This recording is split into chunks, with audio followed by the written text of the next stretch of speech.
الرحیم نحمدہ ونصلی ونسلم علی رسولہ الکریم اما بعد۔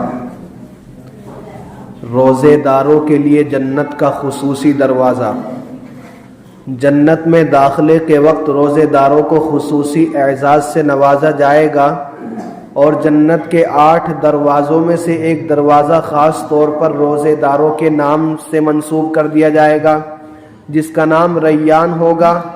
اس خصوصی گیٹ سے انہی لوگوں کو داخلہ کا پروانہ ملے گا جن کو روزے کی عبادت سے خاص مناسبت رہی ہوگی۔ نبی اکرم صلی اللہ علیہ وسلم نے ارشاد فرمایا، جنت کے 8 دروازے ہیں، ان میں سے ایک دروازہ ریان نامی ہے جس میں صرف روزے دار داخل ہوں گے۔ اس لیے ہم لوگوں کو چاہیے کہ فرض روزوں کے علاوہ کچھ نہ کچھ نفلی روزوں کا بھی اہتمام رکھا کریں تاکہ ہمیں بھی آخرت میں باب الریان سے داخلے کی خصوصیت نصیب ہو۔ اللہ تعالی ہم سب کو اس کی توفیق عطا فرمائے۔ روزہ اور قرآن کریم کی سفارش۔ روزہ ایسی عبادت ہے جو آخرت میں اللہ تعالیٰ کے دربار میں روزے دار کے لیے خود سفارش کرے گی اور اس کی سفارش قبول بھی کی جائے گی۔ اسی طرح قرآن پاک بھی اپنے پڑھنے والوں کے لیے خصوصی سفارش کرے گا جس کو قبولیت سے نوازا جائے گا۔ نبی اکرم صلی اللہ علیہ وسلم کا ارشاد عالی ہے کہ روزہ اور قرآن کریم بندے کے لیے اللہ کے دربار میں سفارش کریں گے۔ روزہ کہے گا کہ اے پروردگار، میں نے اس کو دن میں کھانے اور خواہشات سے روکے رکھا، لہٰذا اس کے بارے میں میری سفارش قبول فرما۔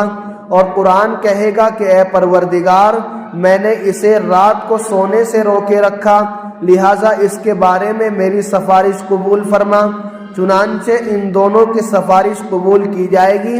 اس حدیث کی پرداز یہ بتلا رہی ہے کہ رمضان المبارک میں خصوصیت کے ساتھ رات میں تلاوت کلام پاک کا اہتمام رکھنا چاہیے، اور اس میں تراویح کی نماز کی جانب بھی اشارہ موجود ہے۔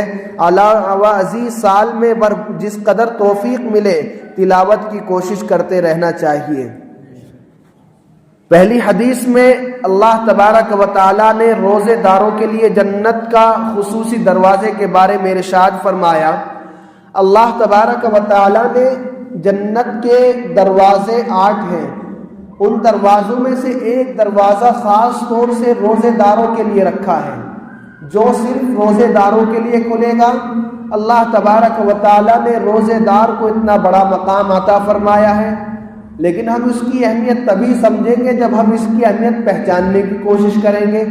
اگر ہم اس کی اہمیت کو پہچاننے کی کوشش نہیں کریں گے تو ہم جس طریقے سے روزے رکھتے آ رہے ہیں ہمارے اوپر فرض ہے، بس ہم یہ سمجھ کے رکھتے آ رہے ہیں، لیکن اس کا مطلب یہ نہیں کہ آپ روزہ رکھنا چھوڑ دیں۔